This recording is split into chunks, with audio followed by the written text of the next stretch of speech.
رب یسر ولا تعسر تمم بالخیر اللہم فقہنا فی الدین۔ السلام علیکم ورحمۃ اللہ والوں، نبی صلی اللہ علیہ وسلم نے فرمایا اپنی مشکلات میں اللہ سے مدد طلب کرو اور ہمت نہ ہارو۔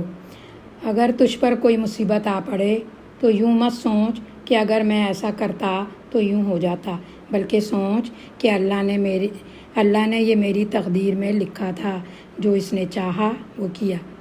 اللہ کے فیصلے پر راضی ہو جائیں، تقدیر سے لڑنا ممکن نہیں۔ دعا کا سہارا لیجئے، اللہم اسألک الرضا بالقضاء، یا اللہ میں تجھ سے مانگتا ہوں کہ میرے ہر حکم ہر فیصلے پر میں تیرے ہر حکم اور ہر فیصلے پر میں راضی رہوں۔ ہم خدا نخواستہ راضی نہ ہوئے، اللہ سے منہ موڑ بیٹھے تو حالات تو نہیں بدلیں گے، ہم شیطان کے پندے میں پھنس کر حسرتوں، بے قراریوں اور ڈپریشن کا شکار ہو جائیں گے۔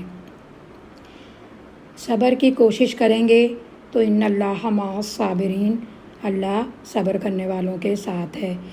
جہاں اللہ کی مدد ہوگی وہاں رحمت، سکون ہوگا۔ جہاں بے صبری ہوگی وہاں شیطان آن ٹپکے گا۔ وہ ابلیس جو مایوس ہوا ہے، ابلیس کے معنی ہی مایوس ہوا رحمت سے اللہ کی، یہ مایوسی پھیلائے گا، دماغ معوف کر دے گا، امیدیں توڑ دے گا، ہول طاری ہوں گے، بلڈ پریشر شوٹ کرے گا۔ اس سے بچنے کے لیے سورہ البقرہ آیت نمبر 153 میں اللہ تعالیٰ کیا فرماتے ہیں قرآن مجید کے اندر؟ یا ایھا الذین آمنوا استعینوا بالصبر والصلاۃ ان اللہ مع الصابرین۔ اے لوگوں جو ایمان لائے ہو، صبر اور نماز سے مدد لو، اللہ صبر کرنے والوں کے ساتھ ہے۔ یعنی اہل ایمان، اچھا یہ جو اللہ تعالیٰ کہہ رہے ہیں نا، یا ایھا الذین آمنوا، اللہ نے پیار سے ہمیں اللہ کیا کہہ رہے ہیں؟ اے ایمان والوں۔ مجھے اور آپ کو پتہ ہے کہ ہم ایمان کے کس لیول پر ہیں۔ اللہ کیونکہ ہماری مدد کرنا چاہتا ہے، ایک کے بعد ایک آزمائش آئے گی، اللہ دیکھے گا کون مسلم ہے۔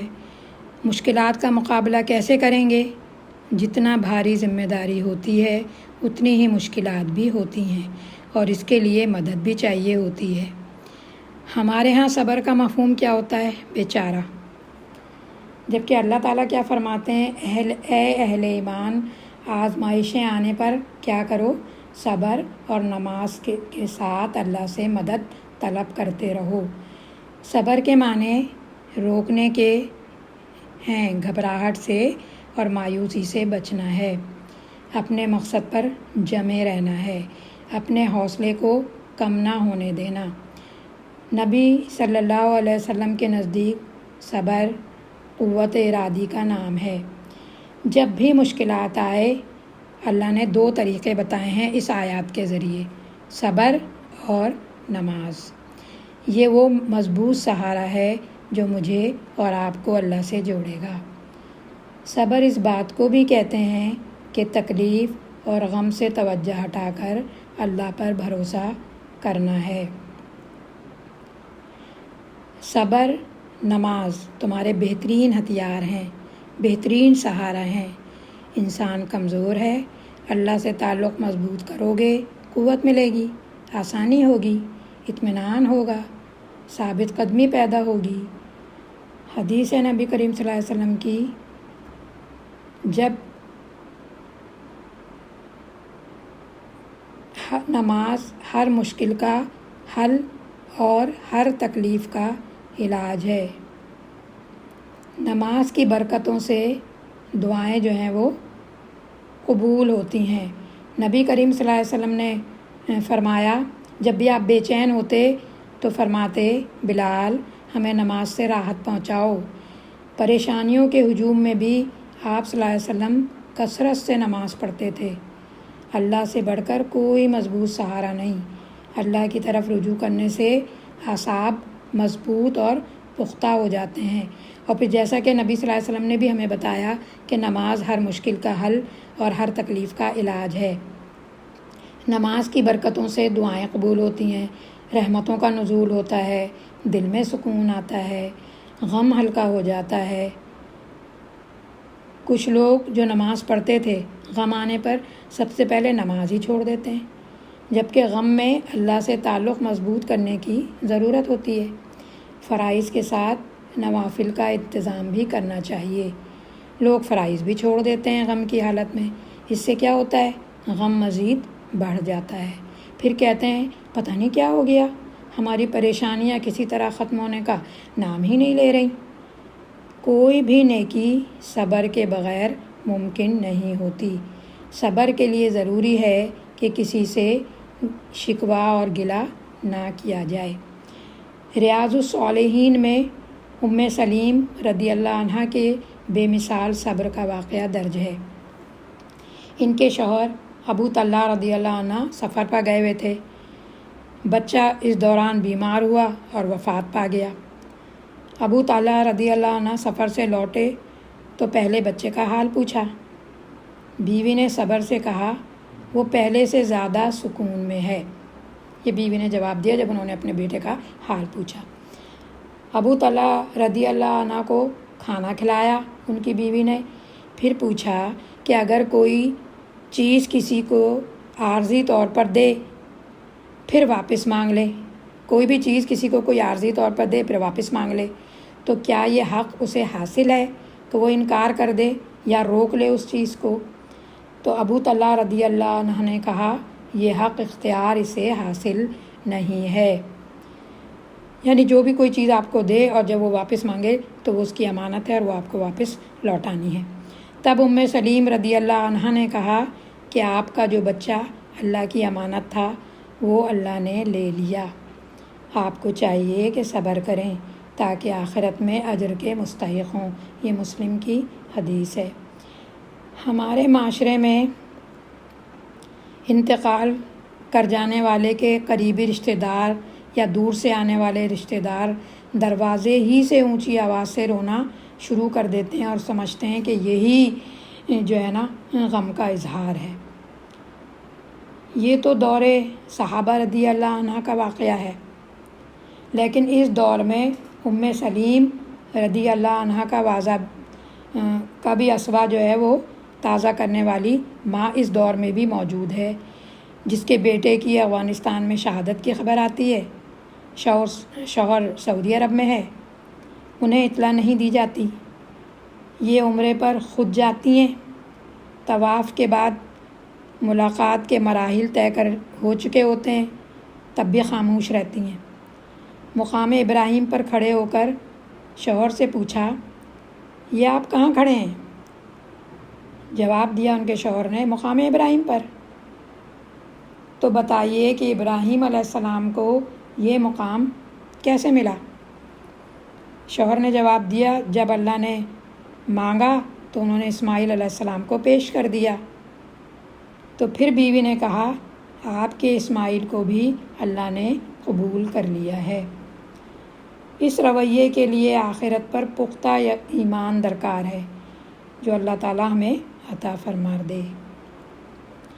دکھ درد میں ساتھ دینا، نبی کریم صلی اللہ علیہ وسلم نے بتایا ہے کہ مسلمان کے دوسرے مسلمان پر جو حقوق بتائے ہیں ان میں سے 2 حقوق یہ ہیں، یعنی ایک مسلمان کا دوسرے مسلمان پر جو حق ہے، جب وہ بیمار ہو تو اس کی عیادت کرو، جب وہ مر جائے تو اس کے جنازے کے ساتھ جاؤ اور اس کے نماز جنازے میں شرکت کرو۔ یہ مسلم کی حدیث ہے۔ نبی کریم صلی اللہ علیہ وسلم نے یہ بھی فرمایا کہ جس شخص نے کسی مصیبت زدہ سے تعزیت کی تو اس کو بھی اتنا ہی اجر ملے گا جتنا مصیبت زدہ کو ملے گا۔ یہ ترمذی کی حدیث ہے۔ یہ بھی آپ صلی اللہ علیہ وسلم نے فرمایا کہ جس نے کسی ایسی عورت سے تعزیت کی جس کا بچہ مر گیا تو اسے جنت میں داخل کیا جائے گا۔ یہ بھی ترمذی کی حدیث ہے۔ یہ خصوصی بشارت اس لیے ہے کہ عورت کے لیے اولاد کا غم بہت بھاری ہوتا ہے۔ یہ پرسہ اس کی دلجوئی اور ڈھارس کا سامان بنتا ہے، یعنی اگر کسی کا جوان بچہ یا چھوٹا بچہ مر جائے تو اس کی کے گھر تعزیت کے لیے ضرور جاؤ اور اس کے حوصلے کو بلند کرو، اس کی ہمت بڑھاؤ اور صبر کے متعلق اس کو تلقین کرو، اور اگر ہو سکے کوئی صبر کی حدیث یاد ہے تو وہ بھی اس کو ضرور سناؤ۔ اسی موقع کے لیے کہا گیا واعتصموا باللہ، اللہ سے وابستہ ہو جاؤ، اللہ سے تعلق جوڑ لو، ہوا مولاکم، وہی تو تمہارا مولا ہے، نعم المولا و نعم النصیر، یہ سورہ حج میں ہے۔ کیا ہی اچھا مولا اور دوست ہے، مولا کہتے ہیں دوست کو، اور کیسا اچھا مددگار ہے اللہ، نعم المولا و نعم النصیر۔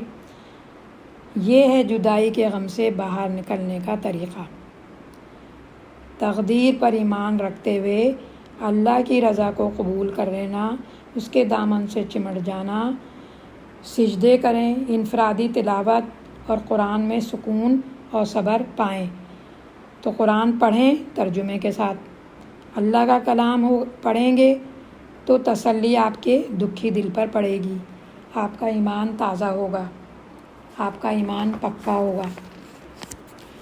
موت کے وقت جانے والا بیک وقت دو دنیاؤں میں ہے، وہ موت کی جان کنی حق لے کر پہنچی، یہ اسی چیز سے تو بھاگتا تھا۔ یہ سورہ قاف کی آیت نمبر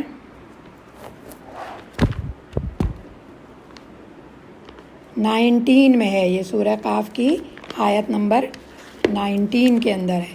اللہ تعالیٰ کیا ارشاد فرما رہے ہیں؟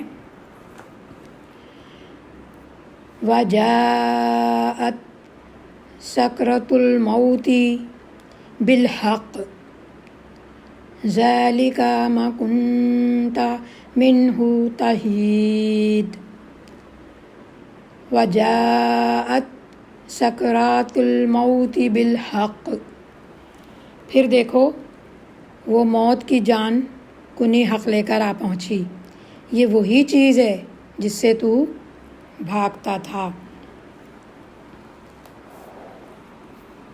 یعنی موجودہ دنیا، عزیز رشتہ دار جس وقت اس کو موت کا وقت اس پر طاری ہوگا تو موجودہ دنیا کے عزیز و رشتہ دار اس کے سامنے ہوں گے، لیکن اس کی آنکھ اب دوسری دنیا بھی دیکھ رہی ہے، فرشتے آ چکے ہیں لے جانے کے لیے، وعدے کا مقرر وقت آ گیا، نیکوکار سے نرمی اور عزت اور احترام سے فرشتے معاملہ کریں گے اور معزز مہمان کی طرح لے کر جاتے ہیں اسے، اور نافرمان غلط کار سے سختی، بے عزتی، مار پیٹ اور ڈانٹ ڈپٹ کے ساتھ لے کر جاتے ہیں۔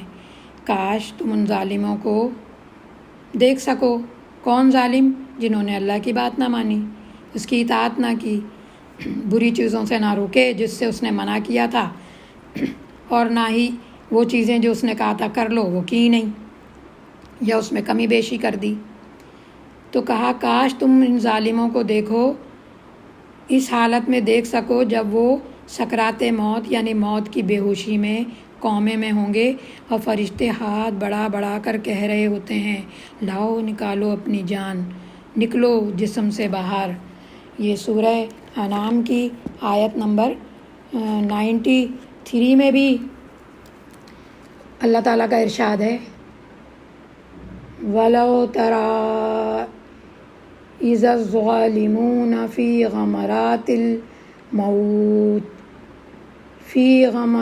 الْمَوْتِ وَالْمَلَائِكَةُ بَاسِطُو أَيْدِيهِمْ أَخْرِجُوا أَنفُسَكُمْ الْيَوْمَ تُجْزُونَ عَذَابَ